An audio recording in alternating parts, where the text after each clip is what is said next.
बिहार सरकार के पास सर पिछले 5 साल की गवर्नेंस ने सीएजी की रिपोर्ट है 70,000 करोड़ रुपए के बिल है। सीएजी तो केंद्र सरकार की एजेंसी है, ऑडिट करती है हर सरकार के काम को। अगर उसके पास 70,000 करोड़ रुपए का बिल नहीं है तो क्या इसको लेकर भारतीय जनता पार्टी को एक बार नीतीश जी से सवाल नहीं करना चाहिए था? ये एक ऑफिशियल मिस्टेक है सरकार, इसमें नीतीश कुमार जी को कहीं से कोई दोषी नहीं मान सकता है और भारतीय जनता पार्टी अलायंस की पार्टी है, हम आरोप कैसे उन पर लगा सकते हैं। नमस्कार, मेरा नाम राघव है और आप भारतीय न्यूज़ देख रहे हैं। इस वक्त हम मौजूद हैं राघवपुर में, जो बिहार के चुनाव में एक सबसे इंटरेस्टिंग विधानसभा है और हमारे साथ हैं इस बार बीजेपी के प्रत्याशी सतीश कुमार यादव जी। सतीश जी, इस बार गमछा बदल गया है। पिछली बार गमछा नीतीश कुमार जी की पार्टी का था, इस बार गमछा भारतीय जनता पार्टी का है। क्या ये कुछ असर दिखाएगा इस बार के चुनाव में? पिछली बार 23,000 का अंतर रहा था, बहुत करीब फाइट हुई थी, ऐसी उम्मीद नहीं की गई थी कि इतना कम अंतर रहेगा।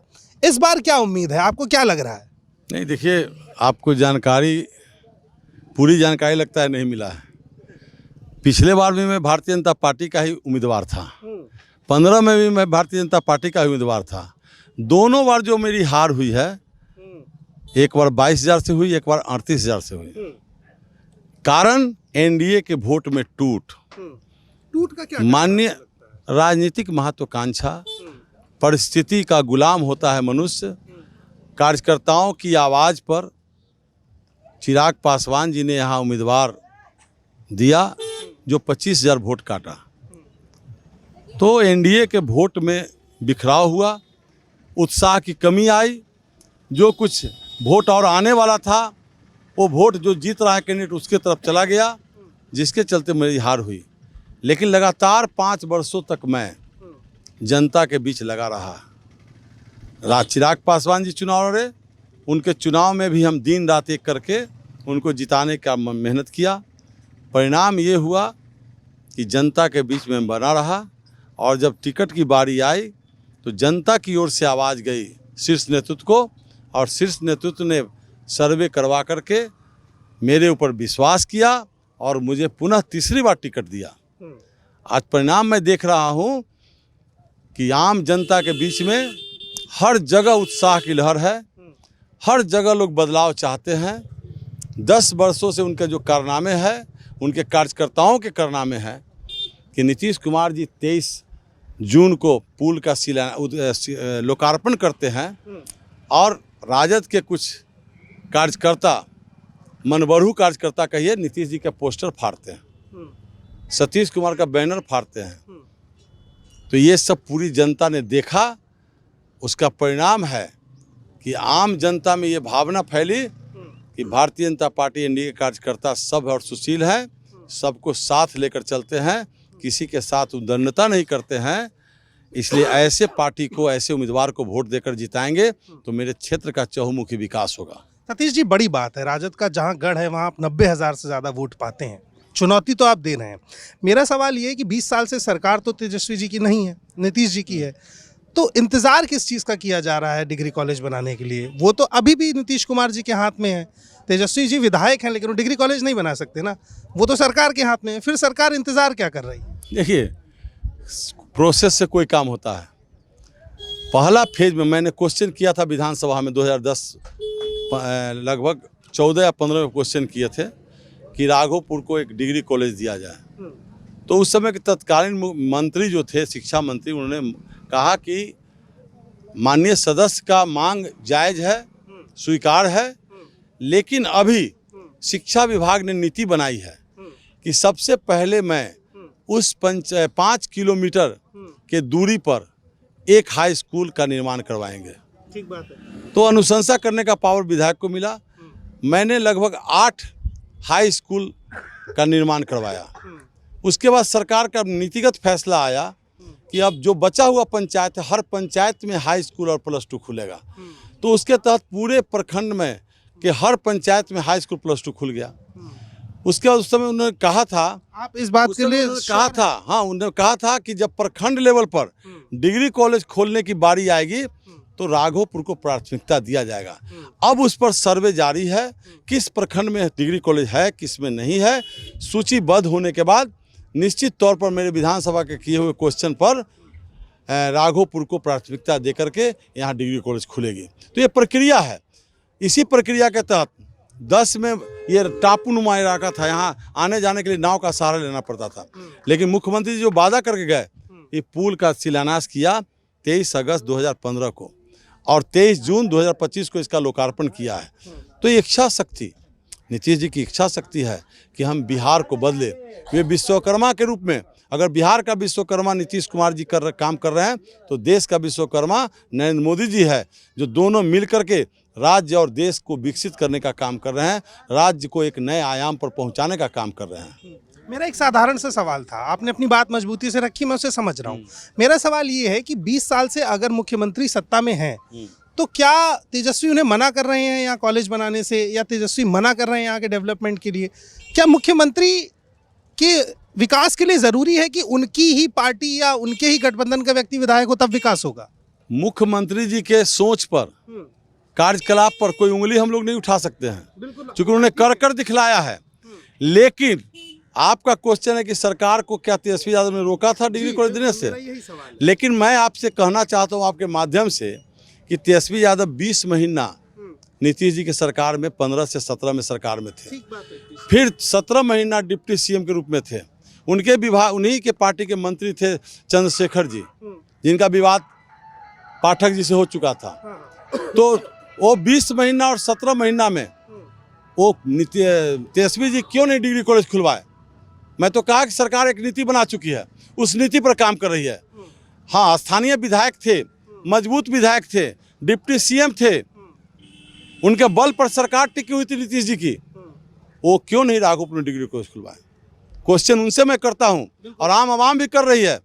आप हेल्थ मिनिस्टर थे, आप रेफरल अस्पताल मोहनपुर का रजिस्ट्रेशन नहीं करवा पाए। आप कहते हैं कि मेडिकल कॉलेज दे दिए महुआ में, हम इंजीनियरिंग कॉलेज दे दिए चकसिकंदर में। ये सरकार की नीतिगत फैसला था कि हर जिला में एक मेडिकल कॉलेज, हर जिला में एक इंजीनियरिंग कॉलेज खोलेंगे। अगर वो डिग्री कॉलेज यहाँ खुलवा देते, कहीं नहीं खुलता, डिग्री कॉलेज खुलवा, उनका नाम जरूर होता। लेकिन वो तो नीतिगत फैसला है, उसमें उनकी चली नहीं, और चाहते भी नहीं थे कि यहाँ के लोग शिक्षित हो। यहाँ के लोग शिक्षित हो जाएगा, इसका स्पष्ट उनको कोई मानेगा नहीं। इसलिए डिग्री कॉलेज कोई सरकार की मंशा। सरकार 20 वर्षों में 5 के पहले का राघोपुर के बारे में जान लीजिए आप, और 5 के बाद का राघोपुर जो विकसित हुआ है 10 सालों में, नीतीश जी के सरकार में जो विकसित हुआ है, उसी का परिणाम है कि आज इस महीना आप पुल से होकर, रोड से होकर के गांव में घूम रहे हैं। न तो कहीं पक्की सड़कें नहीं थी, कहीं घर घर बिजली नहीं थी। ये सारा काम नीतीश कुमार जी ने किया है। कुछ लोग कहते हैं कि कोई विकास नहीं हो राघोपुर में, तो उनको ज्ञान की कमी है, विकास के परिभाषा को नहीं जानते हैं। आपके हिसाब से विकास की परिभाषा क्या तय हो? एकदम हर गांव को सड़क से जोड़िए, घर घर बिजली दीजिए, हर पंचायत में हाई स्कूल खुलवाइए, +2 दीजिए, और जो स्टेडियम का निर्माण करवाइए, कोल्ड स्टोरेज बनवाइए। किसान को मजबूत करने के लिए प्रधानमंत्री 6,000 रुपया दे रहे हैं, जीविका दीदी के माध्यम से 10,000 रुपया दे रहे हैं कि छोटा मोटा रोजगार करके अपने घर के आर्थिक स्थिति को सुदृढ़ करे। तो विकास इसी को न कहते हैं। ऐसा सारा काम हमको मिला है, पूरे क्षेत्र में सारा काम हुआ है। अगर इसको कोई इग्नोर करता है, नहीं दिखाई देता है, तो मैं उन भाइयों से यही कहूँगा कि अपने आँख का चश्मा का नंबर बदल लें। एक आखिरी और मजबूत सवाल, सरकार को नौकरी के लेकर बहुत घेरा जाता है। तेजस्वी यादव कहते हैं कि मैं 17 महीने रहा सरकार में और मैंने नौकरी दी, नीतीश जी उसके बाद लंबे समय तक हैं। नौकरी को लेकर आपका क्या विचार है? बिहार जो पलायन झेल रहा है, आप राघोपुर भी जाएंगे, मैं भी घूम कर आया, जवान पीढ़ी राघोपुर में कम है। वो या तो राघोपुर छोड़ के बाहर काम कर रहे हैं, अभी छठ पर सब आएंगे। ऐसा क्या सिस्टम नहीं बन सकता था 20 साल में कि बिहार का युवा 20-25 हज़ार की नौकरी के लिए महाराष्ट्र में, मध्य प्रदेश में, दिल्ली में, उत्तर प्रदेश में धक्के ना खा करके यहीं पे काम करता? क्यों कोई गुजरात से बिहार नौकरी करने नहीं आता है? क्यों कोई मध्य प्रदेश से बिहार नौकरी करने नहीं आता है? बिहार का आदमी ही क्यों मजदूर बनता है? ये बात तो आप पूछिए लालू जी से कि जिस कांग्रेस के खिलाफ, जिसने बिहार को कांग्रेस ने बर्बाद करने का काम किया, उसी कांग्रेस के गोद में खेल रहे हैं। अगर कांग्रेस पार्टी आज़ादी के बाद बिहार पर ध्यान देती। सर मैं 20 साल की बात, हम 20 साल की बात आप कर रहे हैं। 20 साल में पलायन रुका है, 20 साल में बिहार डेवलप किया है। आज 6 लेन पुल बना, इसमें सैकड़ों लड़के यहाँ के बाहर न जाके यहाँ नौकरी किए। आज चिराग पासवान जी रेल लाइन पास किए हैं, वो भी, उसमें भी यहाँ के लड़के काम करेंगे। गांव का विकास हुआ है। हर गांव में 100-200 दुकानें खुल गई हैं। यहाँ हीरो होंडा का शोरूम खुल रहा है। यहाँ पर गैस कनेक्शन के लिए एजेंसी खुल रही है। विकास होगा तभी ना पलायन रुकेगा। और नीतीश जी 20 सालों में जितना काम किए हैं, जो पिछले 55 सालों में नहीं किए थे, लालू जी 15 साल में नहीं किए थे। लालू जी सामाजिक न्याय के नाम पर लोगों को ठगने का काम किया। उनके कार्यकर्ता आज भी कहते हैं कि लालू यादव हमको कुर्सी दिया बैठने के लिए, हमको मुंह में जुबान दिया बैठने के लिए, हमको चप्पल पहन के अपर कास्ट के गांव में जाने का अधिकार दिया। ये सब ऐसा दिमाग में गंदगी भर दिए हैं, ये सब काम सही नहीं है। बिहार में जातिवाद नहीं था सर क्या? मैं मतलब ये लालू यादव में गलती थी, इसलिए जनता ने उनको हटा दिया। पहले से जातिवाद था। उसी जातिवाद और भ्रष्टाचार के खिलाफ और अराजकता के खिलाफ छात्र आंदोलन हुआ था, जिसकी उपज लालू जी भी हैं, नीतीश जी भी हैं। तो लालू जी को पहले मौका मिला मुख्यमंत्री बनने का, वो जातिवाद नहीं खत्म कर पाए। और उनके लोग कहते हैं भूरा बाल साफ करो। ये समाज में गंदगी फैलाने का काम आरजेडी के लोग कर रहे हैं। लालू जी को चाहिए था वैसे लोग को पार्टी से निकाल देना, लेकिन उन्होंने पार्टी से निकालने का काम नहीं किया। और भारतीय जनता पार्टी सबका साथ, सबका विकास, सबका प्रयास कर रही है कि विश्वास जीतने का। इसलिए नीतीश कुमार पर यह आरोप नहीं लग सकता है। जातिवाद अगर मजबूत हुआ है तो लालू जी के शासनकाल में अगर वो शिक्षा का प्रचार प्रसार करते, लोगों को शिक्षित करते, जातिवाद से ऊपर उठकर काम करने का प्रयास करते, तो निश्चित तौर पर जातिवाद कम जाता। लेकिन कांग्रेस पार्टी के साथ रह करके वो अच्छा काम नहीं कर सकते। आप दमदारी से अपनी बात रख रहे हैं। बस नीतीश कुमार पर एक आखिरी बात रख के मैं इस इंटरव्यू को खत्म करना चाहूँगा। मिसाल के तौर पर मान लीजिए कि आपके घर में एक ऐसी सोने की अंगूठी मिले जिसका बिल आपके पास ना हो, तो इनकम टैक्स विभाग उसे किस नज़र से देखेगा? देखिए अब जाली मानेगा या सही मानेगा? देखिए अब अंगूठी का कोई भी ऐसा सामान जिसका रूप रंग क्या है। अंगूठी अब 20 साल पहले किसी के शादी में मिला होगा, उसका रसीद नहीं होगा तो उसको थोड़े गैर कानूनी मानेगा। लेकिन अकूत संपत्ति जब है वो गलत है या नहीं? आप बिहार सरकार के पास सर पिछले 5 साल की गवर्नेंस ने सीएजी की रिपोर्ट है, 70,000 करोड़ रुपए के बिल नहीं है। सीएजी तो केंद्र सरकार की एजेंसी है, ऑडिट करती है हर सरकार के काम को। अगर उसके पास 70,000 करोड़ रुपए का बिल नहीं है, तो क्या इसको लेकर भारतीय जनता पार्टी को एक बार नीतीश जी से सवाल नहीं करना चाहिए था? क्योंकि वो पैसा आम बिहारियों का है, नीतीश जी का नहीं। देखिए ये जो क्वेश्चन है, ये हर विभाग को चाहिए कि अपना बिल बना करके पेश करे। ये एक ऑफिशियल मिस्टेक है, ऐसा नहीं है कि गबन हुआ है। ऑफिशियल मिस्टेक है। सही समय पर बिल नहीं बनाना, समय पर बिल नहीं बनाने के कारण ये बात आई। 70,000 करोड़ हो, चाहे ज़्यादा भी हो सकता है, कम भी हो सकता है। ये सरकार, इसमें नीतीश कुमार जी को कहीं से कोई दोषी नहीं मान सकता है।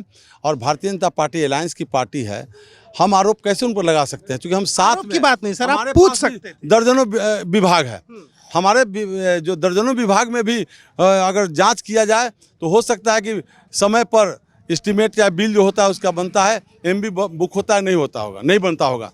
उसको काम कराने के लिए समय मिलना चाहिए।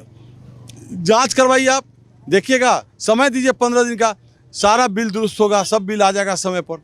ऐसी बात नहीं है कि इससे घोटाला कोई हुआ है। तो जो विरोधी आरोप लगाते हैं कि घोटाला हो रहा है बिहार में, अगर घोटाला होता तो इतना विकास नहीं होता। विकास को देख करके ही आप अंदाज़ा लगा सकते हैं कि जो डबल इंजन की सरकार है कितनी मजबूती से बिहार को बदलने का काम किया है। और इसी आशा उम्मीद पर हम चाहते हैं, आम जनता से अपील करते हैं कि पुनः डबल इंजन की सरकार को लाइए और राघोपुर में बदलाव कीजिए। राघोपुर बदल गया तो निश्चित तौर पर बिहार भी बदलेगा। बहुत सही बात है। बहुत अच्छा लगा सर आपसे बातचीत करके। और जो मजबूत सवाल थे वो भी पूछे गए और उसके साथ साथ जिम्मेदारी भरे सवाल भी पूछे गए। राघोपुर को लेकर के इनका विजन क्या है ये भी आपने देख लिया है। अब तय आपको करना है कि आपको क्या करना है। बाकी तमाम अपडेट्स के लिए बने रहिए मेरे साथ, देखते रहिए भारतीय न्यूज़ और पॉलिटिक्स। तब तक के लिए शुक्रिया और बहुत बहुत धन्यवाद।